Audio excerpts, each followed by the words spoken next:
Hello everyone. आज की मेरी वीडियो है स्पेशली पेरेंट्स के लिए, लड़कियों की शिक्षा के उपयोग को लेकर।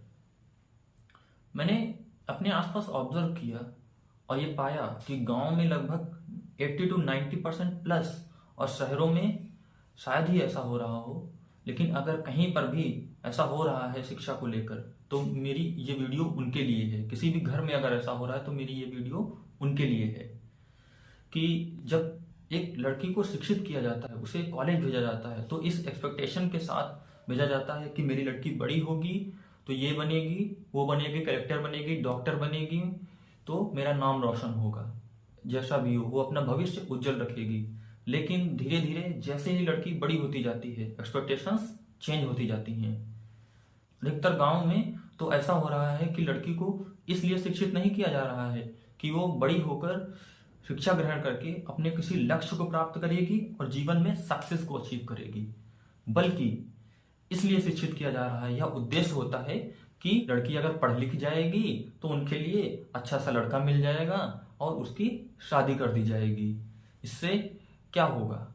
और फिर जैसे ही लड़की को इंटर पढ़ाया, ग्रेजुएशन कराया, जैसे ही लड़की बड़ी हुई, ये पढ़ाई कंप्लीट हुई, इंटर पास करने के बाद या ग्रेजुएशन पास करने के बाद उसको समाज का हवाला दिया जाता है। घर में ऐसा समाज में बताया नहीं जाता है, लेकिन मैक्सिमम घर में ऐसा ही होता है। समाज डायरेक्ट लड़की से भी नहीं कहेंगे, कहा जाता है, समाज का हवाला दिया जाता है और फिर उसको तरह तरह की बातें कही जाती हैं कि ये नहीं करोगी, वो नहीं करोगी। अधिकतर घरों में ऐसा होता है और तब लड़की भी बेचारी क्या करे, उसको सब एक्सेप्ट करना पड़ जाता है परिवार के लिए। वो चाह कर भी नहीं कह पाती है कि अभी उसको शादी नहीं करनी है, उसको अभी आगे और बढ़ना है। और फिर उसके लिए लड़का ढूंढा जाता है, उसकी शादी कर दी जाती है, पढ़ाई ठप कर दी जाती है, शादी कर दी जाती है। और फिर क्या होता है? शादी हो गई, दूल्हा दुल्हन खुश, परिवार वाले खुश, ससुराल वाले खुश और समाज, ऐसा समाज जिसको आपके पर्सनल लाइफ से कोई लेना देना ही नहीं है। आपकी बेटी को पर पैसा आपने खर्चा किया, पाला पोसा आपने, लेकिन आप हवाला किसको दे रहे हैं? समाज का, क्योंकि समाज में आपकी प्रतिष्ठा बनी रहे। आप समाज पर निर्भर होते हैं अपने सम्मान के लिए। जरा सोचिए कि आपने बेटी को अगर शिक्षित किया, क्या उसकी शिक्षा का सही उपयोग किया आपने तो उसको शिक्षित किया, पैसा बर्बाद किया, समय नष्ट किया और फिर उसकी शादी कर दी। पर क्या शिक्षा का कोई सदुपयोग हुआ? जो उसने शिक्षा ग्रहण की उसका कोई उपयोग किया उसने? नहीं। तो ऐसी शिक्षा को ग्रहण करना बेकार है। आपने क्यों ऐसा किया? मेरा आपसे ये क्वेश्चन है।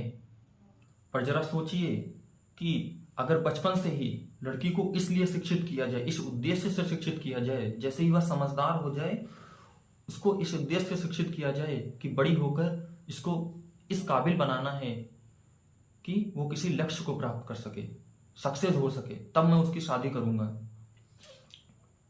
जब लड़की समझदार होने लगे तो आपका ये कर्तव्य होता है माता पिता के तौर पर कि आप उसके अंदर उत्साह भरें, दृढ़ आत्मविश्वास भरें उसके अंदर कि बेटी तुझको बड़ी होना है और अपने लक्ष्य को प्राप्त करना है, चाहे जैसे हो। और जब लड़की ग्रेजुएशन हो जाए, पढ़ लिख जाए, तो उसका आपका पहला उद्देश्य ये होना चाहिए कि उसको शिक्षा का उपयोग करने दिया जाए। अगर शिक्षा का उपयोग ही नहीं करेगी तो क्या फायदा ऐसे शिक्षा का? और जब तक लड़की के मन में ये उत्साह हो जाए कि जब तक मुझे अपना लक्ष्य प्राप्त नहीं हो जाएगा मैं विवाह नहीं करूंगी, मैं अपना समय दूंगी, शिक्षा को दूंगी। और आपको उसकी सहायता करनी चाहिए अपनी बेटी की। लक्ष्य प्राप्त करने से पहले शादी का ख्याल ना आपके दिमाग में आना चाहिए ना आपकी बेटी के दिमाग में। ऐसा उत्साह जागृत कीजिए अपनी बेटी के अंदर। यह होता है शिक्षा का सही सदुपयोग। तब जाके आपकी बेटी सक्सेस होगी और उससे बढ़िया रिश्ता मिलेगा जैसा आप अभी एक्सपेक्ट करते हैं। धन्यवाद। आपको मेरी वीडियो ये कैसी लगी कमेंट बॉक्स में बताइए।